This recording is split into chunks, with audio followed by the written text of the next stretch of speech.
Pero kumikita kayo dyan sa pagpa-vlog? Kumikita po. Oo, magkano kinikita nyo dyan? Ngayon, Dok, depende na eh. Kasi sa maraming vlogger ngayon. Sabi ko sa inyo, Dok, pagka marami kang kompetensya. Opo, para sa marketplace, kung ano yung magandang product mo, yun yung kakagatin nila. Oo. Kumbaga sa pagpa-prank, iba-iba dapat yung iaano mo sa kanila yung nila ng Pero idea, bigyan nyo sila ng idea yung mga nanonood kung kano ba kinikita nitong mga dalagitang ito at ang laki na ng following, sikat na. Oo. Kung ang followers ko ay 1.8 million, hindi ho sa followers na base yun eh. Kung sa views ho. Sa views. Sa ads. Kung gaano ho kaganda yung ads na nakalagay sa video mo. Pagka ho ang views mo yun nasa 25 million, hindi ho yung 25 million, gano'n kasi maraming mga nag-iisip ng gano'n. Laki na kinikita siguro nito. Mayaman na siguro itong mga ito, ganyan-ganyan. Pati ako, sinasabi nila, kaya daw ang dami ko daw pera ay dahil daw sa pagbablog. Hindi daw. Kaya nga naman nakakatawa lang. Kapag ho, 25 million ang, halimbawa, 25 million ang views mo, 25 million din ang kita mo, hindi po. Siguro mag-range po siya ng mga 50 to 80,000. Yun, ganun lang yun, Dok. Ganun ang kinikita nyo Pero every po, month. dapat yung mga vlog mo, if ever, ito lang yung ma-advise ko sa mga gusto talaga mag-vlog. Pag nagbaba yung views nyo, huwag kayo mahinaan ng loob. Oo. Kasi po, dumaan po ako sa ganun eh. Di ba po, million-million ako. Sanay ako million-million. Kumbaga po, parang nahinaan ako ng loob nun. Pero nung continuous ko pa rin pong ginagawa, merong isang video po doon na, kumbaga, papatok sa market. Ganun. Tapos once na, di ba po, bumaba yung views mo, tapos may isa kang video na in-upload na tumaas. Yung tumaas na video mo ng views, mahahatak nun yung mga video mo na mababa ang views. Kumbaga, kailangan consistent ka lang sa pagpapasaya ng tao, huwag kang panghihinaan ng loob, at huwag mo ititigil yung ginagawa mo. Kasi, the more na mas eager ka sa pag-upload, pagpo-post, mas lalong dadami yung views mo, mas maraming magmamahal sa'yo, ganun. Kasi iba, gustong magsimula maging vlogger, ganyan, tapos mag-upload ng isang video, tapos walang nanonood. So, kung nag-start po talaga, hindi po talaga maano ka sa agad na stream ads, ma-accept ka agad nila. Hindi po ganun basta siya eh. Tapos nag-give up ka agad yung iba. Kasi parang bago ka dun ma-open yung stream ads mo, kumbaga yung payout mo, kailangan mayroon kang target na followers. Target na followers, target na siguro 10 video yung uploaded na trending, yung maganda ang engagement, doon mas madali ka pong tsaka po, kailangan natin maging careful sa mga ina-upload natin kasi masyado na po ngayong strict si Meta.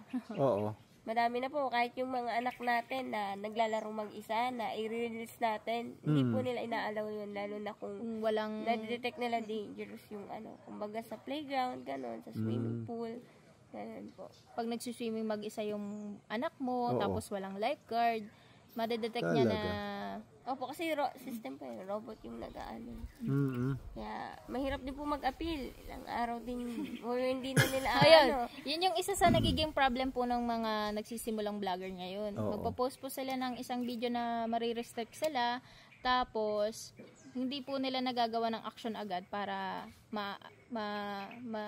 ma-appeal yung kung ano yung problem. Tsaka po may mga tapos panghihinaan na po sila ng loob agad. Mga nagkukunwari na monetize ka na and then may link na naka-provide doon. So, pag nilagin nyo doon yung email and password nyo, wala na yung account ninyo. Kaya maging careful na lang po tayo sa mga emails dumadating sa atin or message. Kasi yung iba, nakalagay doon, accept ka na for monetization. So, ikaw bilang vlogger, akala mo, accept ka na talaga. So, madali kang lalagay mo yung password at email mo. So, pag ganun po, tingnan natin yung email, tingnan natin yung ginagamit nilang mga account kasi more on scam talaga sila.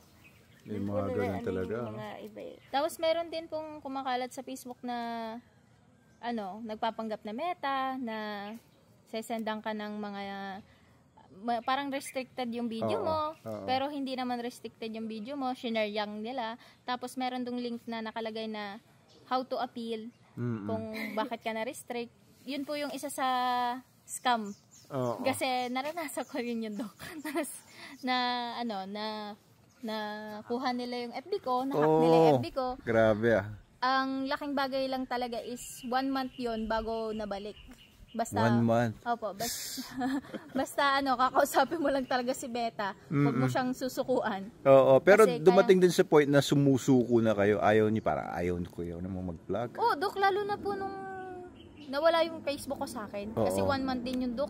Parang sabi ko, wala nang pag-asa itong bumalik. So, parang nag-iisip na ako kung ano yung next na gagawin ko. Oo. Kasi siyempre, Dok, mahirap na magsimula ulit eh. Oo. Gumawa ako ng another Facebook account ko na sa laking bagay dahil doon ko po napatunayan na nawala man ang Facebook ko. Oo.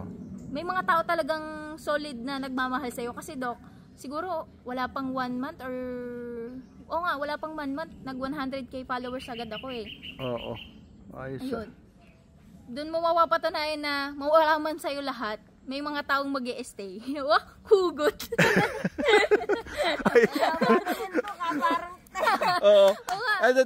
Yung interview nito. Haba na ba? Sige, paikli lang natin.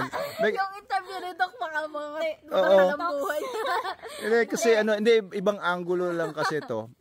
Kasi yun nga, nakakatuwa nga, very successful kayo doon sa ginagawa ninyo sa pagpa-vlog, sa Facebook.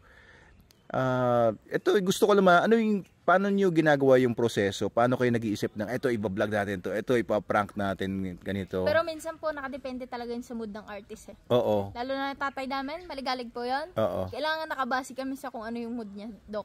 Oo. Kasi pag wala po siya sa mood, talaga hindi po kami makakapag-vlog. Maligalig po kasi yung tatay namin. So, tina-timing nyo rin sa mga mood ninyo. Hindi kayo basta-basta nagba-vlog na lang. Lalo na po pag, ayun si Kulot, pag ano po siya, hindi po siya gusto niya maglaro. Alam po namin siyang maglaro. Oo. Kasi minsan po, di ba, pag medyo nadidrain ka na, hindi mo na din alam kung paano magsasalita sa camera. Ganun. Oo. So, pag hindi po talaga yung isa, kumbaga, okay, hindi po talaga, kumbaga, magagawa ng ayos yung vlog. Hindi po pipilitin, kumbaga. Everyday ba kayo nagba-vlog? Hindi po, Dok. Minsan nga po, 1 week, wala kaming posting eh. Oo. So, paano nyo paano kayo nagde-decide na ngayon tayo magba-vlog? Parang ano, Dok, kumbaga kung kailan lang kami okay, kung kailan kami masaya, kung kailan namin feel na gawin tong isang bagay. Oo. Tapos nagkakasundo kami sa mood namin. Oo. Doon po kami magbablog. Pag hindi nyo feel, hindi kayo magba-vlog. Opo. Para po walang pressure. Tama. Pero kapag ka, Dok, marami kang bayarin, kailangan mo mag-vlog talaga. Talaga? Tinatamad ka, kilos ka. Kasi Tayo, wala. may bayarin tayo, hindi pwedeng ganito tayo. Tamad. Hindi po rason Yun ang motivation, Dok. Hindi kasi rason yun, Dok, yung tamad ka, tinatamad Opo. ka. Kasi, Dok, ang pagbablog kasi hindi lang siya basta mag-shoot ka lang. Oo. Kailangan, ano talaga yung pag-iisipin mo kung ano yung magiging outcome nito. Oo. Halimbawa, sa mga prank videos. Kasi more ang gusto po ng mga viewers namin, yung tatay namin nagagalit. So, pag kulang yung, pag kulang yung acting ng tatay namin nun, magalit ka nga kasi! Ayun, magagalit ho siya. Kaya ganun minsan, pagka wala din ho siya sa mood, tinutuloy namin ang pagbablog namin kasi galit siya eh. Wala. Kumbaga po sa isang teleserye, may script. Kumbaga po sa amin, may scripted din minsan. Kasi minsan talaga pag tinatamad ka, yung kulang yung ano mo, yung kumbaga pagsalita mo, yung reaction mo. Kaya minsan tinutulak namin siya na ganito, ganyan. Magalit ka nga! Oo, gano'n po. Nakakais itong mga bata. Ito, lagi nyo na lang ako pinagdidiskitahan. Pero ano yung pinakagusto nyo sa ginagawa nyo sa pagbablog? Is it fame? Is it income? Is it yung creativity? Anong motivation nyo? Bakit nyo ginagawa yung pagbablog? Ano po, Dok, masaya lang kami sa ginagawa namin. Tapos parang yun yung isa sa bagay na nakakatulong sa amin para magkaroon kami ng connection sa magulang namin. Parang yun na yung isa sa bagay na nakakapag-banding kami. So parang libangan nyo lang yan? Parang ganun nga, Dok. Kasi, Dok, pagka ginawa mong trabaho ang isang bagay, parang doon ka madedrain. Yun, tama nga, Pag masaya ka sa ginagawa mo, hindi ka mapapagod.